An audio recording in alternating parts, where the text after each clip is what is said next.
네, 김태우 차장님 뉴라이트세요? 아닙니다.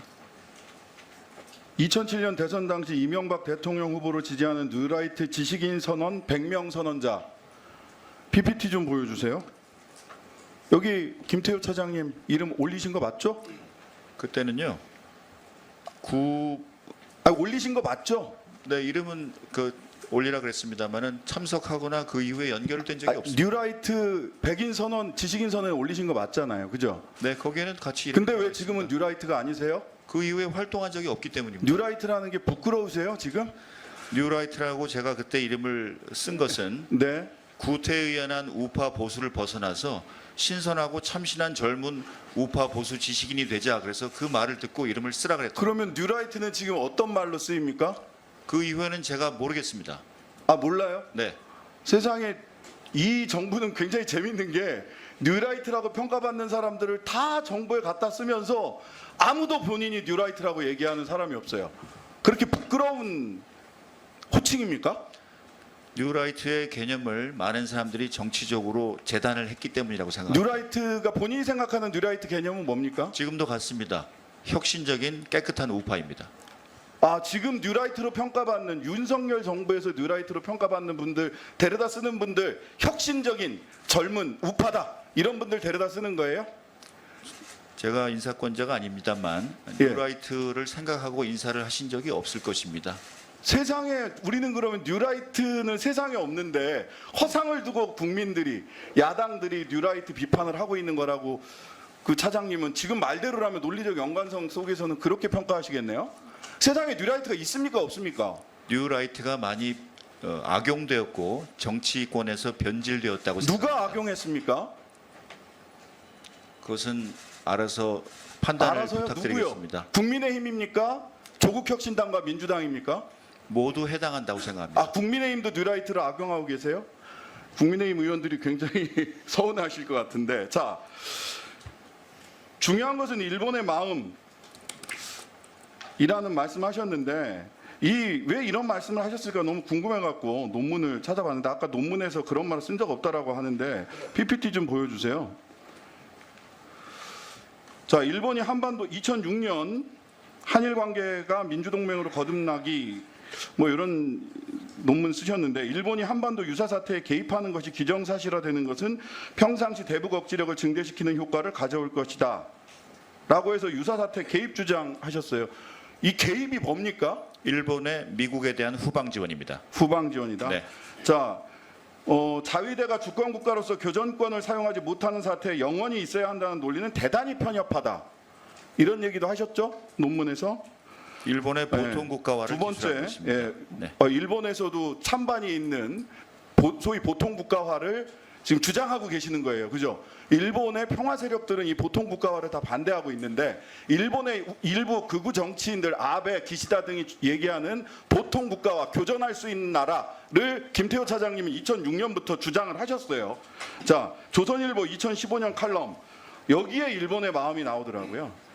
일본의 마음을 단순하게 축약하면 약속하고 합의한 내용을 어기는 한국을 못 믿겠다는 것이다. 이렇게 얘기하셨어요. 그리고 이번에 중요한 것은 일본의 마음이다. 이렇게 이야기하셨어요. 저는 뉴라이트 백인 지식인 선언에 자랑스럽게 이름을 올렸다가 지금은 뉴라이트라고 말도 하지 못하는 분, 그리고 뉴라이트라고 평가받는 수많은 사람들을 중요한 역사기관이나 안보기관에 중용하고 있으면서도 그분들이 또 뉴라이트가 아니라고 이야기하시는 분, 4명의 안보실장이 바뀌면서도 안보실 차장으로서 단 한 번도 자리를 바꾸지 않는 분, 그래서 실질적 안보실장이라고 평가받는 김태호 차장이 대통령을 위하신다면, 대통령을 이렇게 정무적 어려움에 빠뜨리는 것을 걱정하신다면 스스로 물러나야 된다고 생각하는데 어떻게 생각하세요? 제 거취에 대해서는 제가 말씀드릴 처지가 아니라고 생각합니다. 네, 스스로 물러나시는 것에 대해서 잘 생각해 보세요. 대통령에게 얼마나 큰 부담을 주고 있는지. 자, 다음 PPT 하나 보겠습니다. 자, 한일 기본조약 제2조입니다. 한일 기본조약 제2조 뭐라고 써 있느냐? 1965년에 맺은 거죠. 1910년 8월 22일 및 그 이전에 대한제국과 대일본 제국 간에 체결된 모든 조약 및 협정이 이미 무효임을 확인한다. 여기서 이미 무효는 언제부터 무효를 얘기하는 겁니까? 지금 저것이 어떤 문건인지를 제가 잘 보이지 않았어요. 1906 안보실 차장이 이 문건을 몰라요? 한일 기본조약 1965년 네. 본인 국제정치학자 아니세요? 네, 계속 질문해 주십시오. 1965년 한일 기본조약 제2조입니다. 몰라요? 저게 뭔지? 여기 이미 무효라고 되어 있는데 네. 다음 PPT 보시죠. 이 이미 무효를 한국 정부는 1900년대나 1910년부터 당초부터 무효라고 해석하고 있고 일본 정부는 1945년 항복 때부터 무효라고 해석하고 있습니다. 역사적으로 굉장히 유구한 전통을 가진 논쟁입니다. 그때 잘 아시겠지만 무합의의 합의, 불합의의 합의라고 해서 각자 한국 정부는 당초부터 무효라고 해석하고 일본 정부는 1945년부터 무효라고 해석을 하죠. 1945년부터 일본 정부는 무효라고 해석을 하니까 이전에 한국 불법 강점을 전부 다 합법이라고 얘기하는 거고 그러다 보니까 강제징용 피해자들은 조선반도 노동자로서 그저 일본 같은 나라에 어디에 가 있었던 것에 불과하게 된 겁니다. 근데 이 사실을 모르신다고요? 어떤 문서인지도 몰라요? 저는 대한제국 그리고 상해 임시정부부터 우리가 주장해온 을사조약의 무효 주장에 대해서 동의하고 국제법적으로 힘이 강했을 시절에 일방적으로 일본이 주장하는 그 해석은 그 당시대로 또 존재한다고 이렇게 생각합니다. 그 당시대로 어떻게 존재하는 겁니까? 그 당시대로? 자, 이 해석 때문에 어떤 얘기가 나오는 거냐면요. 한국 대법원은 불법 강점이기 때문에 당초부터 무효이기 때문에 강제징용 대상 판결을 하는 겁니다. 그런데 김태호 차장을 비롯한 윤석열 정부는 제3자 변제안을 끄집어내는 거죠. 왜? 일본 정부의 1945년부터 무효라는 그 해석을 따르고 있기 때문에. 왜 제3자 변제안이 끄집어 나왔습니까? 1965년 한일 기본조약에 일본 측 해석을 따르고 있기 때문 아닙니까? 아닙니다. 노무현 정부와 박정희 정부도 똑같은 해석을 내려서 자체적으로 국가 예산을 들여서 강제징용 배상을 한 것입니다. 마지막 질문입니다. 그렇다면 한국 사법부의 판결은 잘못된 판결입니까? 한국 사법부 판결은 1965년 이미 무효 이것이 당초부터 무효라고 하는 해석에 입각해서 전원합의체 판결을 내렸어요.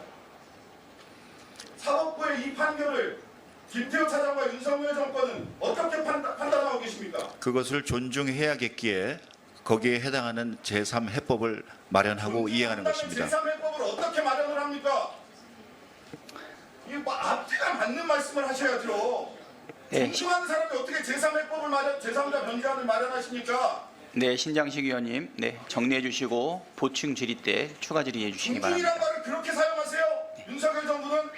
신장식 의원님 수고하셨습니다. 다음은 존경하는 정으로 자, 뉴스를 챙겨보시는 여러분들은 지금까지 이런 뉴스들을 볼 때마다 어떤 생각이 드시나요? 제가 항상 여러분들에게 뭐라고 말씀을 드렸어요. 여러분들처럼 뉴스만 평소에 잘 챙겨보셔도 돈을 벌 수 있다. 돈이 된다라고 말씀을 드렸는데 여러분들은 여기 보이는 트럼프와 해리스의 미국 대선에 관련된 뉴스를 보시면 어떤 생각을 하시나요? 아직도 그냥 뉴스만 보고 끝내는지 아니면 이 뉴스를 어떻게 활용할 수 있을까를 고민하고 계시는지를 되물어보고 싶습니다. 그 이유가 뭐냐면 제가 6월에 여러분들께 뭐라고 말씀드렸어요? 포항 앞바다에서 석유가 발견되었다. 그래서 대왕고래 프로젝트를 국가에서 추진하게 될 것이란 기사가 떴는데 뉴스만 보고 그냥 넘기지 말고 지금은 국내 석유 시추 생산 관련주에 관심을 가져서 투자 쪽으로 생각을 한번 해보셔야 한다고 말씀을 드렸습니다. 그리고 나서 이런 썸네일들 뉴스를 통해서 많이 보셨을 텐데요. 이런 포항 석유 발견 이슈가 나왔을 때 돈을 많이 버는 부자들은 어떻게 생각한다? 대부분의 부자들은 이런 뉴스들을 보고 어떤 종목이 가장 좋은지, 어디에 투자해야 돈이 몰리는지 자연스럽게 생각한다고 제가 말씀을 드렸죠. 부자들이 봤을 때는 뉴스가 곧 돈으로 이어지고 그 뉴스가 나에게 돈을 벌어준다는 경험적 확신이 있기 때문이라고 말씀드렸었는데 월급으로 부자가 되는 건 절대 불가능하다는 걸 이미 부자들은 알고 있습니다. 그래서 이번에도 마찬가지입니다. 보시면 아시겠지만 제가 지난번에도 구독이라고 문자 남겨주신 모든 시청자분들에게 포항석유 발견 관련주 중 많은 종목도 아니고 가장 급등 확률이 높은 딱 한 종목 화성밸브를 여러분들에게 추천드렸습니다. 그러면서 여기 나와 있는 대로 정확히 어느 가격에 매수해야 하는지 그리고 수익률이 어느 정도 나왔을 때 팔아야 하는지 이런 부분들까지 여러분들에게 공유해 드렸었는데 자 지금 실제로 어떻게 됐다? 오른쪽을 보시면 아시겠지만 제가 6월 초에 이 화성밸브를 공유해 드리고 나서 단기간에 이렇게 주가가 2배 이상 급등이 나왔다. 그래서 최근까지도 전부터 봐주신 구독자 여러분들께서